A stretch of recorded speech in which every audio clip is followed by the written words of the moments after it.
Hello दोस्तों, आज हम लोग आधुनिक भारत के एक बहुत ही महत्वपूर्ण चैप्टर गवर्नर जनरल और वायसराय के बारे में पढ़ेंगे।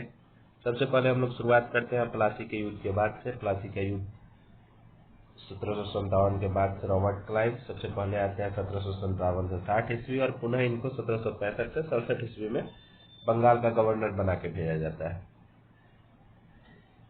इनसे संबंधित कुछ प्रमुख घटनाएं हैं, जैसे दीवानी की प्राप्ति।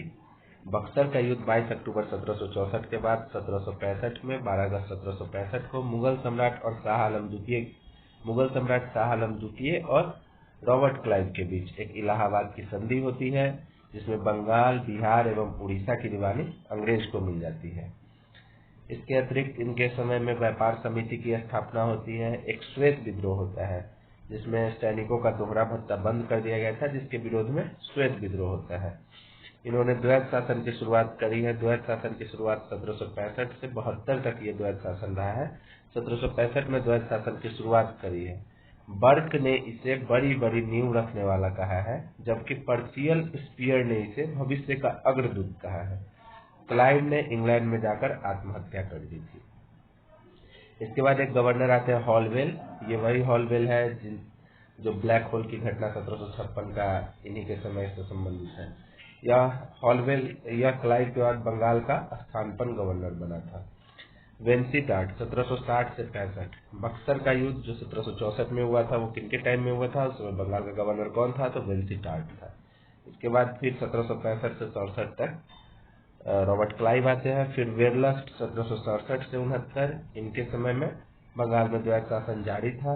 फिर आते हैं कार्टियर 1769 से 72 रहते हैं। इनके शासनकाल में भी द्वैत शासन रहता है। इनके टाइम में भारत का प्रथम अकाल पड़ा था 1770 ईस्वी में। इसके बाद सबसे महत्वपूर्ण वारेन हेस्टिंग आते हैं। वारेन हेस्टिंग 1772 से लेकर के 74 ईस्वी तक बंगाल के गवर्नर के रूप में रहते हैं, जबकि 1774 से लेकर के 85 तक बंगाल के गवर्नर जनरल के रूप में रहते हैं। यह बंगाल के अंतिम गवर्नर थे तथा बंगाल के प्रथम गवर्नर जनरल थे। बंगाल में द्वैत शासन को समाप्त करते हैं। इनको बंगाल का गवर्नर जनरल 1773 के रेगुलेटिंग एक्ट के तहत बना के भेजा जाता है। इनके समय में कुछ प्रमुख घटनाएं हैं, जैसे राजस्व बोर्ड का गठन। ये द्वैत शासन को समाप्त करके राजस्व बोर्ड का गठन 1772 ईस्वी में करते हैं। 1774 में कलकत्ता में सुप्रीम कोर्ट की स्थापना करते हैं, जिसके मुख्य न्यायाधीश एलिजा इम्पे रहते हैं और 3 अन्य न्यायाधीश चैम्बर्स, लिमेस्टर और हाइडे रहते हैं। इनको न्यायिक सेवा का जन्मदाता कहा जाता है। इनके टाइम में एक महत्वपूर्ण संधि बनारस की संधि हुई थी 1773 ईस्वी में अवध के नवाब शुजा-उद-दौला से। बाद में पुनः फैजाबाद की संधि होती है 1775 ईस्वी में। इन्हीं के टाइम में एशियाटिक सोसाइटी ऑफ बंगाल की स्थापना विलियम जोन्स के द्वारा किया जाता है, और यही विलियम जोन्स है जो अभिज्ञान शकुंतलम, कालिदास का अभिज्ञान शकुंतलम का अंग्रेजी अनुवाद करते हैं। वही भगवत गीता का अंग्रेजी अनुवाद कौन करते हैं? तो चार्ल्स विल्किंस करते हैं। नंद कुमार के द्वारा इन पर आरोप लगाया गया था कि ये मीर जाफर की विधवा मुन्नी बेगम से घूस लेकर के नवाब के संरक्षण बनाए हैं। परंतु वारेन हेस्टिंग, एलिजा इम्पे जो मुख्य न्यायाधीश थे सुप्रीम कोर्ट के उनसे मिलकर के बर्क को फांसी की सजा दे देते हैं, और इस घटना को न्यायिक हत्या की संज्ञा दी गई है। इन पर बर्क के द्वारा 1788 से 95 तक ब्रिटेन के संसद में महाभियोग चलाया जाता है, परंतु संसद के द्वारा इन्हें सभी दोषों से मुक्त किया जाता है। बर्क ने इसे चूहा और नेवला, एक झूठा बैल का ठेकेदार और अन्याय का मुखिया कहा है। रिंग फेंस की नीति या घेरे की नीति से कौन संबंधित है? तो रिंग फेंस की नीति अथवा घेरे की नीति से संबंधित इनको भी माना गया है, वारेन हेस्टिंग को भी माना गया है। इसके बाद आते हैं कॉर्नवालिस 1786 से 93। 1793 में दास व्यापार पर रोक लगाते हैं। सिविल सेवा का जनक इनको कहा जाता है। पुलिस सेवा का भी जनक इनको कहा जाता है। सिविल सेवा का प्रतियोगिता परीक्षा 1853 में शुरुआत होता है, परंतु भारत में इसका शुरुआत 1923 ईस्वी में होता है। 1863 में प्रथम भारतीय ICS सत्येंद्र नाथ टैगोर बनते हैं। वहीं सुभाष चंद्र बोस इस परीक्षा में सफल होने के बाद त्याग पत्र दे दिए थे। पुलिस सेवा का भी जन्मदाता किनको बोला जाता है? तो पुलिस सेवा का भी जन्मदाता लॉर्ड कॉर्नवालिस को बोला जाता है। ये अस्थायी बंदोबस्त लागू करते हैं 1793 ईस्वी में। कर्णवालिस संहिता 1793 ईस्वी, इसके अंतर्गत कर तथा न्याय प्रशासन को ये अलग अलग कर देते हैं। कर्णवालिस का समाधि भारत के गाजीपुर में है। इन्हीं के टाइम में तृतीय आंग्ल मैसूर युद्ध भी हुआ था। सर जॉन सॉर 1793 से लेकर 1798 ईस्वी तक रहते हैं। मैसूर के प्रति अहस्तक्षेप की नीति का पालन करते हैं। जमींदारों को इन्होंने भूमि का वास्तविक स्वामी माना था। इसके बाद एक महत्वपूर्ण गवर्नर जनरल का एंट्री होता है जिनका नाम है लॉर्ड वेलेस्ली। ये 1798 से लेकर के 1805 ईस्वी तक रहते हैं। इनके टाइम की सबसे प्रमुख घटना है सहायक संधि। सहायक संधि की शुरुआत डुप्ले किए थे, जो कि एक फ्रांसीसी थे, परंतु सहायक संधि को प्रचलित कौन किया है? तो लॉर्ड वेलेस्ली किया। और सबसे पहले सहायक संधि कौन करा था? तो सबसे पहले 1798 में हैदराबाद के द्वारा सहायक संधि किया गया। फिर मैसूर और तंजौर 1799, अवध 1801, पेशवा 1802, भोसले 1803, सिंधिया 1804। एक बार फिर से हम लोग देखेंगे। हैदराबाद 1798 ईस्वी, मैसूर तंजौर 1799 ईस्वी, अवध 1801 ईस्वी, पेशवा 1802 ईस्वी, भोसले 1803 ईस्वी, सिंधिया 1804 ईस्वी। इसके अतिरिक्त जोधपुर, जयपुर, मुछेरी, बूंदी तथा भरतपुर के द्वारा भी सहायक संधि अपनाया गया था। प्रथम यूरोपीय कौन थे जो सहायक संधि की शुरुआत करे थे? तो प्रथम यूरोपीय डुप्ले थे, जो कि कौन थे? फ्रांसीसी थे। कलकत्ता में नागरिक सेवा में भर्ती किए गए युवकों के लिए, नागरिक सेवा में जो भर्ती हो रहा था, आईसीएस की परीक्षा जो पास कर रहे थे, उनके भारत में प्रशिक्षण के लिए एक कॉलेज की स्थापना फोर्ट विलियम कॉलेज के नाम से कौन करते हैं? तो लॉर्ड वेलेस्ली के द्वारा किया जाता है।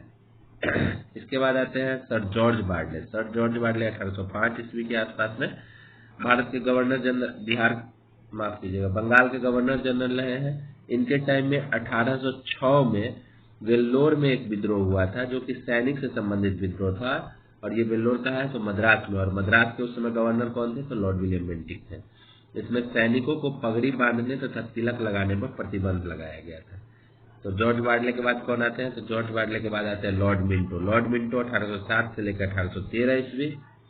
इनके टाइम की प्रमुख घटना है अमृतसर की संधि। अमृतसर की संधि रणजीत सिंह और मैंटकॉफ के बीच होता है, जिसमें सतलज नदी को पंजाब और अंग्रेज के बीच का सीमा रेखा माना जाता है। इसके बाद आते हैं लॉर्ड हेस्टिंग। लॉर्ड हेस्टिंग 1813 से लेकर 23 ईस्वी तक भारत में बंगाल के गवर्नर जनरल बन के रहे हैं।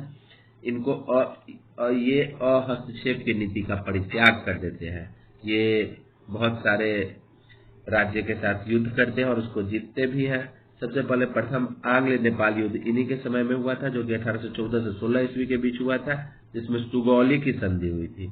सुगौली की संधि किसके साथ हुआ था? तो नेपाल और लॉर्ड हास्टिंग के बीच हुआ था, लॉर्ड हेस्टिंग के बीच हुआ था। और ये प्रथम आंग्ल नेपाल युद्ध के बाद हुआ था। इसके बाद पिंडारियों का दमन। तृतीय आंग्ल मराठा युद्ध 1817-18 ईस्वी में किनके टाइम में हुआ था? तो 1817-18 में लॉर्ड हेस्टिंग के टाइम में तृतीय आंग्ल मराठा युद्ध हुआ था। और यहाँ पे पिंडारियों का दमन किए थे। पिंडारी कौन था? तो पिंडारी उपद्रवी अथवा लुटेरा था, जो कि मराठा सरदार के साथ मिलकर के युद्ध करता था। मेलकम ने इसे मराठा शिकारियों के साथ शिकारी कुत्ते की संज्ञा दी है।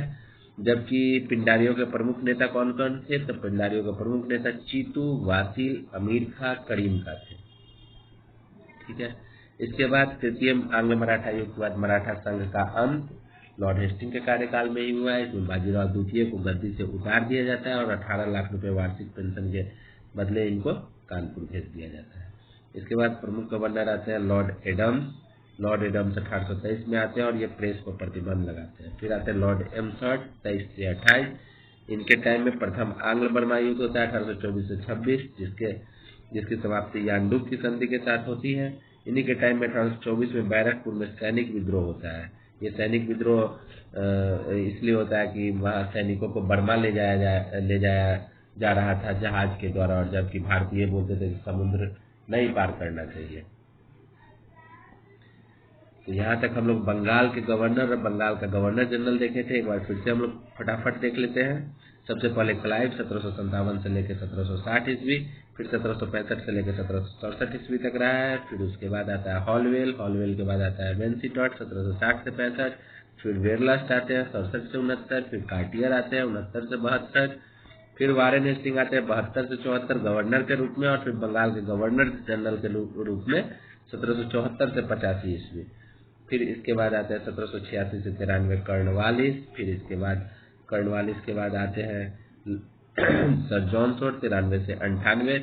फिर लॉर्ड विलेजली 1798 से 1805। फिर जॉर्ज बार्डलो आते हैं 1805 में। फिर लॉर्ड मिंटो आते हैं 1807 से लेकर 13 में। फिर लॉर्ड हेस्टिंग आते हैं 13 से लेकर 23 में। फिर लॉर्ड एम्सहर्ट आते हैं 1804। लॉर्ड एडम्स आते हैं 1823 में। फिर लॉर्ड एम्सहर्ट आते हैं 23 से 28 में। और फिर इसके बाद एंट्री होता है भारत के प्रथम गवर्नर जनरल का, जिनका नाम है लॉर्ड विलियम बेंटिक, जो 1828 से लेकर 1835 तक भारत में रहते हैं, जिसमें 1833 में इनको भारत का प्रथम गवर्नर जनरल बनाया जाता है 1833 के एक्ट के द्वारा। भारत में सर्वप्रथम ये मद्रास का गवर्नर बनकर आते हैं। वेल्लोर मद्रास में जो विद्रोह हुआ था, प्रथम सैनिक विद्रोह, जो कि एक धार्मिक विद्रोह था, ये किसके टाइम में हुआ था? तो ये मद्रास का गवर्नर कौन थे उस समय? तो लॉर्ड विलियम बेंटिक थे। जबकि बंगाल का गवर्नर जनरल कौन थे? तो जॉर्ज बार्डलो थे। सती प्रथा का अंत ये 1829 ईस्वी में इनके प्रयास से होता है, जो कि 1829 के नियम 17 के द्वारा होता है, परंतु पूरे देश में 1830 में लागू होता है। ठगी प्रथा का अंत ये करते हैं कर्नल स्लीमन की सहायता से 1830 ईस्वी में। सरकारी सेवाओं में भेदभाव का अंत 1833 ईस्वी में। योग्यता को आधार माना गया। अंग्रेजी शिक्षा का माध्यम, इन्हीं के टाइम में अंग्रेजी को शिक्षा का माध्यम बनाया जाता है 1835 में मैकाले के रिपोर्ट पे। कलकत्ता मेडिकल कॉलेज की स्थापना 1835 में। अव्यवस्था का आरोप लगाकर मैसूर को 1831 में, कछार और कुर्ग को 1834 में ये अपने नियंत्रण में ले लेते हैं। सती प्रथा के अंत करने में इनका सहायता कौन करता है? तो राजा राम मोहन राय करते हैं। इन्हीं के टाइम में विधि आयोग का गठन हुआ था, जिसके सदस्य कौन थे? अध्यक्ष कौन थे? मैकाले थे। चार्ल्स मैंडकॉफ 1835 से 36 तक रहे हैं भारत के गवर्नर जनरल, जिनको समाचार पत्र अथवा प्रेस का मुक्तिदाता कहा जाता है। इसके बाद आते हैं लॉर्ड ऑकलैंड 36 से 42, 1836 से 42 तक भारत का गवर्नर जनरल रहते हैं। ये शेरशाह सूरी मार्ग का नाम बदल करके जीटी रोड कर दिए थे। प्रथम आंग्ल अफगान युद्ध इन्हीं के टाइम में हुआ था, लॉर्ड ऑकलैंड के टाइम में।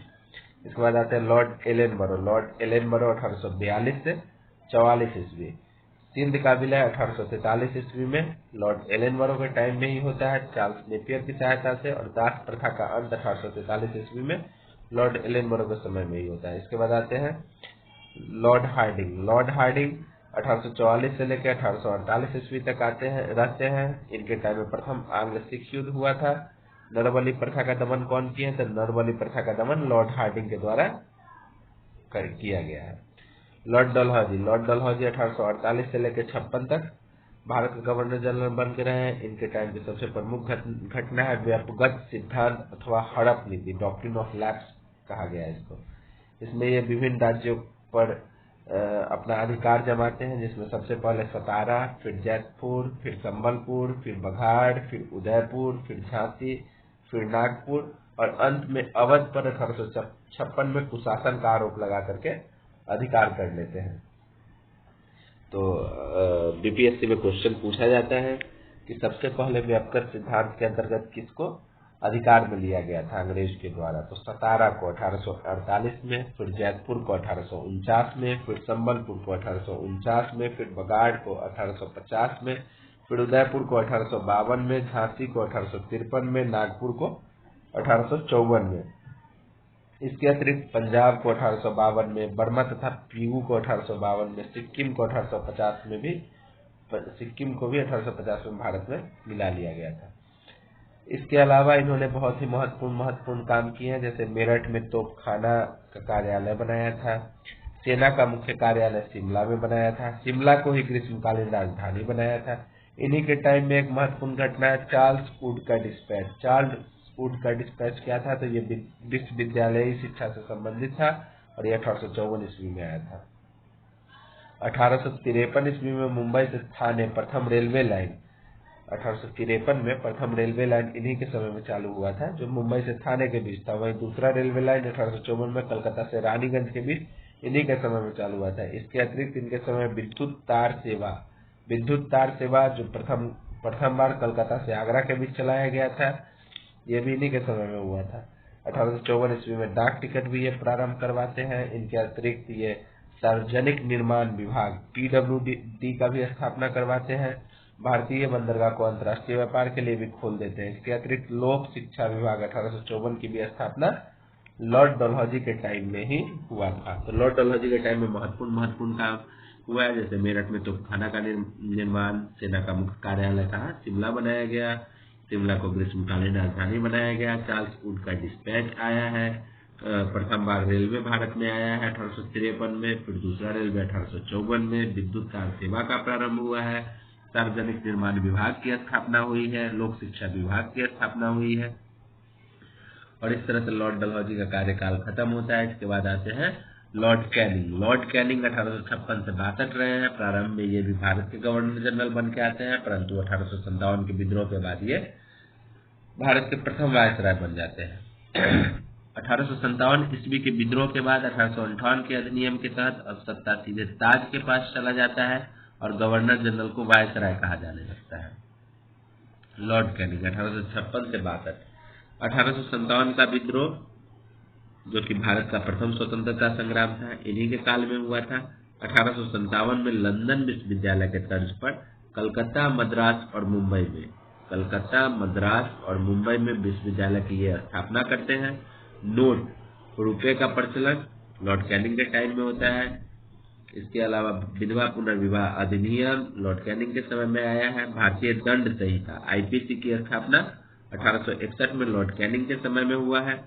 1862 में हाई कोर्ट का भी स्थापना हुआ है, जो कि कहाँ हुआ था, तो कलकत्ता, मद्रास और मुंबई में हुआ था। सर जॉन लॉरेंस 1864 से लेकर 1868 तक ये भारत के वायसराय बन के रहे हैं। भारत एवं यूरोप के बीच समुद्री टेलीग्राफ की शुरुआत इन्हीं के समय में हुआ था। अकाल समिति का गठन ये उतने इम्पोर्टेंट नहीं है। इसके बाद आते हैं लॉर्ड मेयो। लॉर्ड मेयो 1869 से लेकर 72, ये इम्पोर्टेंट है। इनके टाइम में प्रथम बार जनगणना 1872 ईस्वी में हुआ था। इसके अलावा ये कृषि विभाग की स्थापना 1872 में किए थे और इनकी हत्या पोर्ट ब्लेयर में एक कैदी के द्वारा कर दिया गया था। इसके बाद आते हैं लॉर्ड लिटन। लॉर्ड लिटन 1876 से लेकर 1880, ये एक विख्यात कवि, उपन्यासकार और निबंध लेखक थे। साहित्य जगत में यह ओवेन मेरिडिथ के नाम से जाना जाता है। ओवेन मेरिडिथ के नाम से कौन जाना जाता है, तो लॉर्ड लिटन जाना जाता है। इनके टाइम में स्ट्रेची आयोग आया था, रिचर्ड स्ट्रेची की अध्यक्षता में, जो कि एक अकाल आयोग था। महारानी विक्टोरिया को कैसर हिंद की उपाधि इन्हीं के द्वारा दिया गया था, जो कि प्रथम दिल्ली दरबार का आयोजन कराया गया और महारानी विक्टोरिया को कैसर हिंद की उपाधि दी गई थी। वर्नाकुलर प्रेस एक्ट कब लाया गया, तो 1878 में लाया गया। किसके समय में लाया गया, तो लॉर्ड लिटन के समय में लाया गया। और वर्नाकुलर प्रेस एक्ट क्या था, तो ये एक ऐसा एक्ट था जिसमें भारतीय भाषा में जो समाचार पत्र प्रकाशन हो रहा था उसको बंद करना पड़ा था। भारतीय शस्त्र अधिनियम 1878 ईस्वी में किनके समय में आया है, तो लॉर्ड लिटन के टाइम में आया है। सिविल सेवा के लिए अधिकतम आयु ये 21 वर्ष से घटा करके 19 वर्ष कर दिए थे। इसके बाद एक महत्वपूर्ण वायसराय का आगमन होता है, जिन्हें लॉर्ड रिपन के नाम से जाना जाता है। ये 1880 से लेकर 84 ईस्वी तक भारत में वायसराय के रूप में रहे। ये सर्वाधिक लोकप्रिय वायसराय हैं। इन्होंने 1852 में एक पुस्तक लिखा था जिसका नाम था इस युग का कर्तव्य, जिसमें इन्होंने स्टेटमेंट दिया था, मेरा मूल्यांकन मेरे कार्यों से करना, शब्दों से नहीं। फ्लोरेंस नाइटिंगेल ने इन्हें भारत का उद्धारक कहा है तथा भारत का स्वर्ण युग इनके काल को कहा गया है। प्रथम वास्तविक जनगणना 1881 ईस्वी में होता है, जो कि इनके समय में होता है, लॉर्ड रिपन के समय में होता है। स्थानीय स्वायत्त शासन का भी जन्मदाता इनको कहा जाता है। वहीं नगर में नगर पालिका का भी गठन किनके टाइम में हुआ था, तो लॉर्ड रिपन के टाइम में हुआ था। 1881 में प्रथम फैक्ट्री अधिनियम इनके द्वारा लाया गया है। 1882 में प्राथमिक शिक्षा में सुधार के लिए हंटर कमीशन का गठन लॉर्ड रिपन के द्वारा ही किया गया था। वर्नाकुलर प्रेस एक्ट को समाप्त 1882 में किया जाता है। इल्बर्ट बिल विवाद 1884 के कारण इस्तीफा ये देते हैं।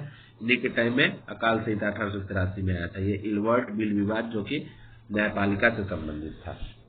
इसके बाद लॉर्ड डफरिन आते हैं 1884 से 88। इनके टाइम में सबसे महत्वपूर्ण कांग्रेस की स्थापना 1885 में होता है। इसके अतिरिक्त इलाहाबाद विश्वविद्यालय की स्थापना 1887 में होता है। इसके बाद आते हैं इसके बाद महत्वपूर्ण वायसराय में लॉर्ड कर्जन 1899 से लेकर के 1905। सर्वाधिक अलोकप्रिय वायसराय इन्हें कहा गया है। अकाल आयोग का गठन इनके टाइम में हुआ था 1901 ईस्वी में। सर्वकालीन स्कॉट मानक्रिफ के अध्यक्षता में सिंचाई आयोग का गठन किनके टाइम में हुआ? लॉर्ड कर्जन के टाइम। 1903 में सीआईडी की स्थापना करते हैं। थॉमस रैले के अध्यक्षता में विश्वविद्यालय आयोग का भी इन्हीं के समय में 1902 में स्थापना होता है। और वही 1904 में विश्वविद्यालय अधिनियम लॉर्ड कर्जन के समय ही आता है। 1905 में बंगाल का विभाजन किनके समय में हुआ है? तो लॉर्ड कर्जन के समय में, और ये बहुत बार पूछा जा चुका है। इसके अलावा पुरातात्विक सर्वेक्षण विभाग का भी स्थापना इन्हीं के समय में हुआ था। उसके बाद लॉर्ड मिंटो द्वितीय। लॉर्ड मिंटो द्वितीय 1905 से लेकर के 1910 तक। लॉर्ड मिंटो द्वितीय, इनके टाइम में सबसे महत्वपूर्ण घटना 1906 में ढाका में मुस्लिम लीग की स्थापना, 1907 में कांग्रेस का विभाजन जिसको सूरतपुर अधिवेशन कहा जाता है। समाचार पत्र अधिनियम इनके समय में पारित होता है। मार्ले मिंटो रिफॉर्म आता है 1909 में। गवर्नर जनरल के कार्यकारी परिषद में एक भारतीय एसपी सिन्हा को सर्वप्रथम लॉर्ड मिंटो द्वितीय के द्वारा ही शामिल किया गया था।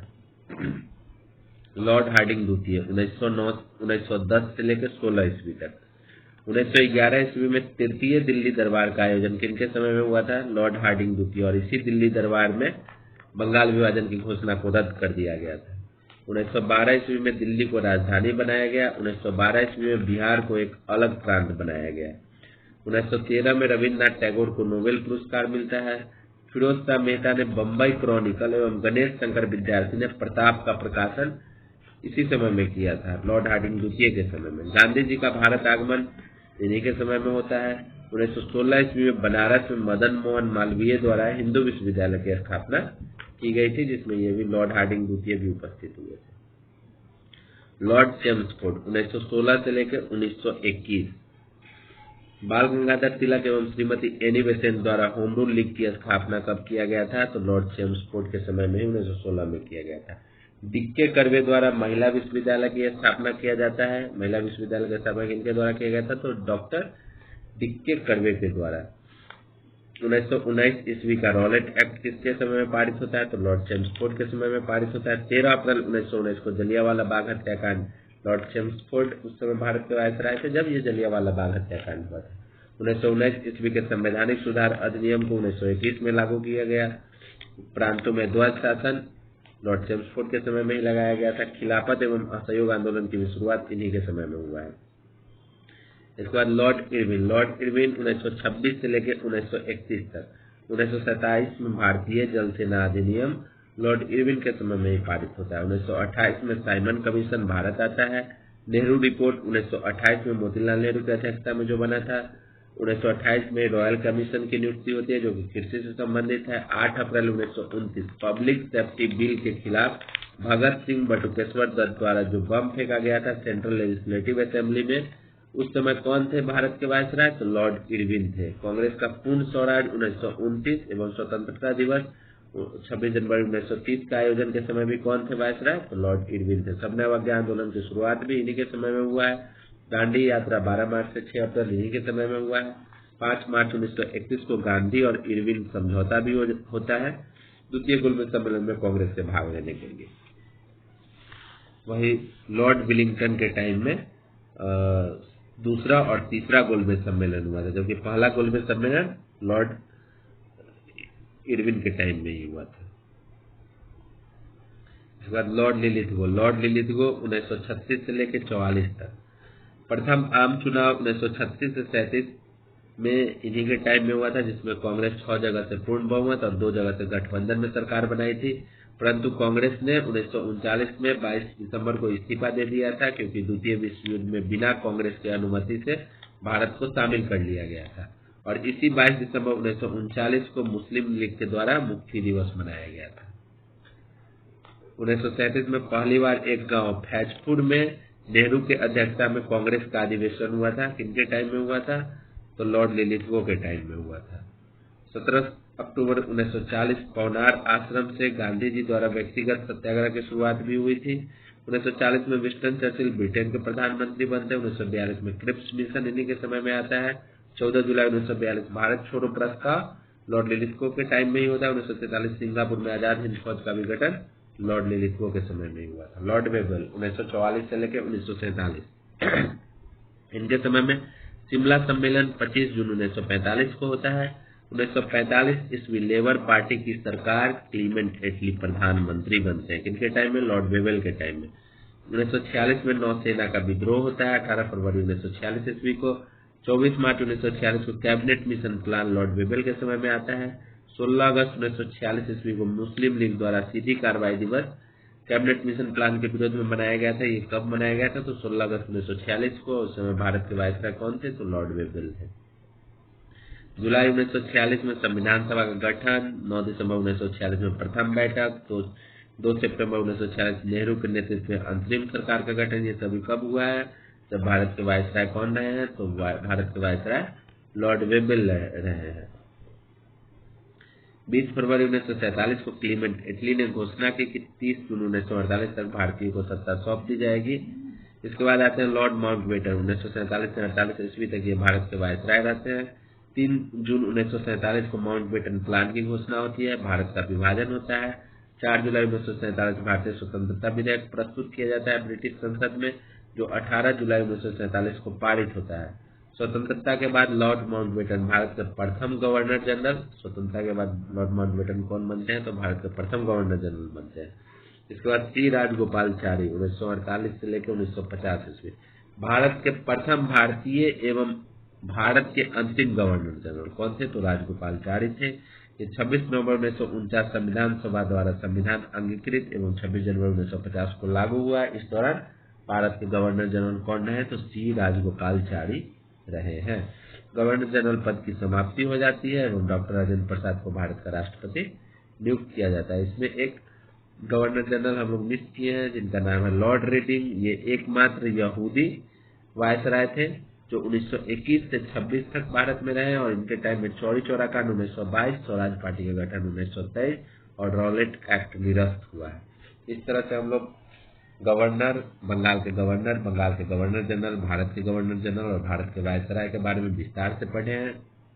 अगर इसको हम लोग अच्छे से पढ़ लेते हैं, अच्छे से समझ लेते हैं, याद कर लेते हैं तो बीपीएससी में निश्चित रूप से 2 से 3 क्वेश्चन इससे आने की पूरी संभावना रहती है। तो आप लोग इस चैप्टर को अवश्य पढ़िएगा, अवश्य इसका वीडियो देखिएगा, याद कीजिएगा और साथ ही लाइक कीजिएगा, कमेंट कीजिएगा और सब्सक्राइब कीजिएगा।